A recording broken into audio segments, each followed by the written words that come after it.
ఒక రాత్రి demon king అయిన మూజాన్ నిజమైన భయం అంటే ఏంటో తెలుసుకున్నాడని మీకు తెలుసా? ఆ రాత్రి ఇద్దరు సోదరులు కలిసి డీమన్స్ ని వేటాడేందుకు బయలుదేరారు. యురిచి సుకుని మరియు అతని అన్నయ్య మిచికాత్సు ఇద్దరు కలిసి ఎన్నో డీమన్స్ ని మట్టి కప్పించారు. వాళ్ళకి కొద్ది దూరంలోనే మూజాన్ ఎవరు తనని ఓడించలేరని గర్వంతో బహిరంగంగా తిరుగుతున్నాడు. అలా అకస్మాత్తుగా ఒక చోట వారు ముగ్గురు మార్గాలు కలిశాయి. మిచికాత్సు మూజాన్ ఉనికిని ఎదుర్కొన్నప్పుడు అతని శరీరం భయంతో కదలడానికి కూడా నిరాకరించింది. మూజాన్ దాడి చేయకుండానే అతని ఉనికి మానవ సంకల్పాన్ని అణిచివేసింది. అప్పుడు యురిచి మాత్రం ఏ ఆలోచన లేకుండా అతని ముందుకు అడుగు పెట్టాడు.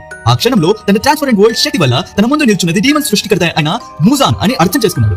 ఎందరో మనుషుల ప్రాణాలను తీసుకున్న మూజాన్ని చూసి అతను ఏ మాత్రం వెనుకాడలేడు. ఒక్క క్షణంలో తన సన్ బ్రీతింగ్ వాడి మూజాన్ పైకి దూసుకెళ్లాడు. మూజాన్ స్పందించేలోగా అతడి శరీరం మళ్ళీ ముక్కలు చేయబడింది. శతాబ్దాల తరువాత మొదటిసారి మూజాన్ మరణ భయాన్ని అనుభవించాడు. మనుగడ కోసం మూజాన్ తనను తాను బ్లాస్ట్ చేసి చీల్చుకొని పారిపోయాడు. అప్పటికి చాలా ముక్కలని యురిచి దగ్ధం చేసిన ఒకటి మిగిలిపోవడంతో మూజాన్ మళ్ళీ తనను తాను రీజనరేట్ చేసుకున్నాడు. అలా మూజాన్ బ్రతికి బయటపడ్డాడు. కానీ అతనిలో యురిచి రూపంలో చావు భయం, డీమన్ స్లేయర్స్ అంటే ద్వేషం మొదలయ్యాయి. భయం అతన్ని ఎలా మార్చిందో, ఆ తర్వాత ఏం జరిగిందో చూడడానికి మా ఛానల్ కి సబ్స్క్రైబ్ చేసుకోండి.